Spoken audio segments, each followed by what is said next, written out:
આજના સૌથી મોટા અને ચોંકાવનારા સમાચાર અમદાવાદથી આવી રહ્યા છે। જો તમે કે તમારા પરિવારમાં કોઈ મેટ્રિમોનિયલ સાઇટ કે ડેટિંગ એપ્સનો ઉપયોગ કરે છે તો સાવધાન થઈ જજો, કારણ કે અમદાવાદ ક્રાઇમ બ્રાન્ચે એવા મહાઠગનો પર્દાફાશ કર્યો છે જેણે ગુજરાત પોલીસની ઓળખનો ઉપયોગ કરી એક બે નહીં પણ પૂરી 21 જેટલી યુવતીઓની જિંદગી સાથે રમત રમી છે। પકડાયેલા ભેજાબાજ ગઠિયાનું નામ છે હિમાંશુ ઉર્ફે રોકી પંચાલ। આ શખ્સ સાદી.com, જીવનસાથી ને બંબલ જેવી એપ્લિકેશન પર પોતાની પ્રોફાઇલ બનાવતો હતો। પોતે ગુજરાત પોલીસમાં સબ ઇન્સ્પેક્ટર છે તેવી ખોટી ઓળખ આપતો અને યુવતીઓને વિશ્વાસમાં લેવા નકલી આઈડી કાર્ડ પણ બતાવતો। વાત માત્ર અહીં અટકતી નથી। આ ગઠિયાએ ટેકનોલોજી અને એઆઈનો દુરુપયોગ કરી નકલી એપોઇન્ટમેન્ટ લેટર, સસ્પેન્શન લેટર અને ઇન્કમટેક્સ રેડના ખોટા દસ્તાવેજો પણ બનાવ્યા હતા। યુવતીઓને પ્રેમ જાળમાં ફસાવ્યા બાદ આ નકલી રોકી ખેલ શરૂ કરતો। તે યુવતીઓને કહેતો કે મારા ઘરે આઈટીની રેડ પડી છે, મારા બેંક એકાઉન્ટ ફ્રીઝ થઈ ગયા છે, મને તાત્કાલિક પૈસાની જરૂર છે। આમ કહી તેને અલગ અલગ યુવતીઓ પાસેથી 50,000 લઈ 1 લાખ રૂપિયા સુધી રકમ ઓનલાઈન પડાવી દીધી। પરંતુ કહેવાય છે ને, પાપનો ગળો એક દિવસ ભરાય જ છે। એક યુવતીને શંકા જતા ભાંડો ફૂટ્યો ને અમદાવાદ ક્રાઇમ બ્રાન્ચે નકલી પીએસઆઈને ઉદયપુરથી દબોચી લીધો। હાલમાં નવરંગપુરા અને નરોડા પોલીસ સ્ટેશનમાં તેના વિરુદ્ધ ગુનો નોંધાયો છે। ચોંકાવનારી વાત છે કે આ શખ્સ અગાઉ 2019માં અમદાવાદ સાયબર ક્રાઇમ અને મુંબઈના નાલાસોપારામાં પણ આવા જ ગુનામાં ઝડપાઈ ચૂક્યો છે। અહેવાલ હિતેશ ઠક્કર, અમદાવાદ। અમદાવાદ ક્રાઇમ બ્રાન્ચ દ્વારા એક યુવકની અત્યારે અટકાયત કરવામાં આવેલી છે। આ યુવક વિરુદ્ધ અમદાવાદ શહેરના નવરંગપુરા અને નરોડા પોલીસ સ્ટેશનમાં અલગ અલગ ગુના નોંધાયેલા છે। આ એ બંને ગુનાના કામે એ હાલના આરોપી જે છે એ વોન્ટેડ છે અને એનું નામ છે હિમાંશુ ઉર્ફે રોકી યોગેશભાઈ પંચાલ, જેની ઉંમર 27 વર્ષની છે અને અગાઉ એનો જન્મ અમદાવાદ ખાતે થયેલો હતો, પણ હાલ એ ઉદયપુર ખાતે એક ભાડાના મકાનમાં રહે છે એની માતા સાથે। આ આરોપીની જે મોડસ ઓપરેન્ડી છે એ પ્રમાણે એના જે શરૂઆતનું શિક્ષણ એણે મેળવ્યું એ ટેકનિકલ શિક્ષણ મેળવ્યું હતું આઈટી ફિલ્ડનું, અને ત્યારબાદ એ શરૂઆતમાં મોબાઈલ શોપ અને ફ્લિપકાર્ટ અથવા તો જે પણ ઓનલાઈન જે સર્વિસ પ્રોવાઈડર જે છે ત્યાં એણે આઉટસોર્સ કામ કરેલું અને ત્યારબાદ એની નજીકની જે એક મહિલા જે સગા થતા હતા એટલે કહેવાતા બેન, એમનો ફોન અને એમનું ઇન્સ્ટા હેક કર્યા બાદ એના ઉપર ખૂબ જ બીભત્સ એના સંદેશાઓ મોકલવામાં આવતા હતા અને એ અંગે 2019માં સાયબર ક્રાઇમ અમદાવાદ શહેર ખાતે એના વિરુદ્ધ ગુનો નોંધાયેલો અને એમાં ધરપકડ થયેલી હતી।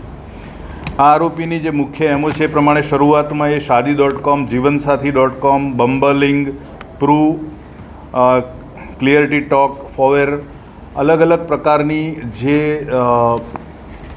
પ્લેટફોર્મ્સ જે છે જ્યાં લગ્નના છે પ્લેટફોર્મ્સ, યોગ્ય જીવનસાથી માટેના છે અથવા તો ડેટિંગ એપ છે, આ બધાના ઉપર એ કાર્ય એક્ટિવ છે અને આ માધ્યમથી એણે અત્યાર સુધીમાં 20થી 21 જેટલી મહિલા એટલે યુવતીઓને એની પ્રેમ જાળમાં ખોટા ઓળખ આપી અને એમની સાથે સંબંધો કેળવી અને એમની પાસેથી અલગ અલગ યુવતી પાસેથી અલગ અલગ રકમ એને નાણાકીય જરૂર છે હિસાબે એણે મેળવેલી છે। આ જે બંને ગુના નોંધાયેલા છે અમદાવાદ શહેરમાં, એ બંને યુવતીઓને એ આ જ પ્લેટફોર્મ મારફતે મળેલો અને ત્યારબાદ એમની સાથે એવી રજૂઆત કરે કે એ પોતે ખૂબ જ પૈસાની જરૂરિયાત છે, એની પાસે પૈસા છે પણ અમુક પ્રકારની રકમ ઓછી પડે છે, એટલે એ શરૂઆતમાં 50,000, 80,000, 1 લાખ આ રીતે અલગ અલગ જરૂરિયાત મુજબની રકમ પડાવતો। એ સંબંધ કેળવ્યા બાદ આ જે યુવતીઓ છે એના આ જે માયાજાળમાં કેવી રીતે આવતી હતી કે એ પોતે એવું આઈ કાર્ડ પણ ધરાવે છે કે એ પોતે ગુજરાત પોલીસમાં સબ ઇન્સ્પેક્ટર તરીકે ફરજ બજાવે છે। એણે અલગ અલગ પ્રકારના જે વેબસાઇટના ઉપયોગથી અને જે પણ આર્ટિફિશિયલ એઆઈ જે છે એ સાઇટ્સથી એણે એના appointment letter, suspension letter, even એ સસ્પેન્ડ થયેલો છે અને ફરીથી એને રીઇન્સ્ટેટ કર્યો છે ડિપાર્ટમેન્ટમાં, એ પ્રકારના પત્રો બનાવેલા છે। એણે પોતાના ત્યાં આઈટી રેડ પડેલી છે એ પ્રકારના પત્રો બનાવેલા છે। આ બધું એના ફોનમાંથી મળી આવેલું છે અને એ અત્યારે હાલ સાયબર ક્રાઇમ અમદાવાદ શહેરમાં ફરજ બજાવે છે ટેકનિકલ। એટલે પત્ર જોઈને જાણકાર માણસને ખ્યાલ આવી જાય, પણ સામાન્ય નાગરિક માટે પત્ર જોયા પછી એવું લાગે કે આ પત્ર સરકારી કચેરીથી ઇસ્યુ કરવામાં આવેલો છે, કારણ કે એમાં ઘણી બધી વિસંગતતાઓ એવી છે કે ઓળખપત્રમાં 3026માં રિટાયરમેન્ટ બતાવે, જે શક્ય નથી, પણ એ સામાન્ય માણસ માટે સીધી દ્રષ્ટિએ ઓળખાય એવી બાબતો નથી। ગુજરાતની વડી કચેરી, શહેરની વડી કચેરીના ખોટા પ્રમાણપત્રો બનાવેલા છે, એટલે આ પોતે પોલીસ વિભાગમાં ફરજ બજાવે છે, એક વખત સસ્પેન્ડ થયો છે, એના બેંક એકાઉન્ટ ફ્રીઝ થયા છે, એના ત્યાં આઈટી રેડ પડેલી છે, એટલે એ જે પ્રકારની પ્રોસેસ થતી હોય છે એ પ્રોસેસની એના લેટર્સ બનાવ્યા એણે એઆઈની મદદથી, અને પછી એનું ફરીથી જાણે નોર્મલ એને રીઇન્સ્ટેટ કરી લીધો છે. એની જે આઈટીની રેડમાં એણે ફાઇન ભર્યા પછી હવે નોર્મલ છે, એના બેંક એકાઉન્ટ અનફ્રીઝ થયેલા છે. આ તમામ પ્રકારની માહિતી સાથે એ આ યુવતીઓનો સંપર્ક કરતો અને એના પરિવાર સાથે પણ ગરબો કેળવતો, અને કેટલીક વાર એવું કહેતો કે મારી પાસે એક જ ફોન છે અને મારે બીજા ફોનની જરૂર છે, મારી પાસે 15,000 રૂપિયા છે, પણ આ પ્રકારના મોડલના મારે બીજા 80,000 રૂપિયા જોઈએ છે. તો એ રીતે યુવતીઓને બોલાવતો. યુવતીએ પોતાના ફોનથી જે પણ ફાઇનાન્શિયલ ટ્રાન્ઝેક્શનની એપ્લિકેશન્સ છે એનાથી પે કરતા. અને આમ એક યુવતીને શંકા ગઈ કે આ જે 2 વખત પૈસા માગ્યા પછી આ જે વ્યક્તિ એવું કહે છે કે હું ખરેખર પોલીસ વિભાગમાં છું, અને એને શંકા જતાં આ ભાંડો ફૂટ્યો હતો. અને બીજી યુવતીને પણ પાછળથી ખબર પડી કે જેની સાથે સંબંધ ધરાવે છે ખરેખર એક ચીટર છે, એ કોઈ સરકારી કર્મચારી કે અધિકારી નથી, પણ આ એક પ્રકારનું મોહરું પહેરી ફરનારો મતલબ છેતરપિંડી કરનારો વ્યક્તિ છે. હાલ આ બંને પોલીસ આપણે જે પકડાયેલો આરોપી છે, જેને રોકી પંચાલ તરીકે એને પોતાનું ઓળખ બધી જગ્યાએ આપેલી છે, અને આઈ કાર્ડ પણ બનાવ્યું છે. એણે ગુજરાત પોલીસનો લોગો પણ બનાવી એના સાદા કપડા ઉપર પણ લગાવેલો છે, કે જે સામાન્ય રીતે લગાવવામાં આવતો નથી. હાલ આ આરોપીની જે અટકાયત કરવામાં આવી છે એ નરોડા અને નવરંગપુરા પોલીસ સ્ટેશનને આગળની વધુ તપાસ માટે સોંપવામાં આવનાર છે.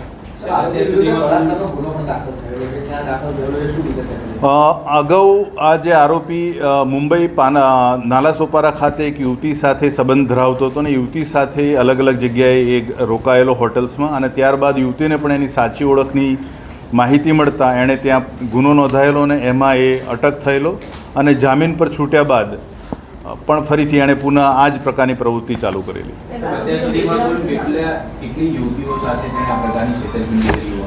એની પ્રાથમિક પૂછપરછમાં અત્યારે 21 યુવતીઓ સાથે એણે આ પ્રકારની છેતરપિંડી કરેલાનું સામે આવ્યું છે.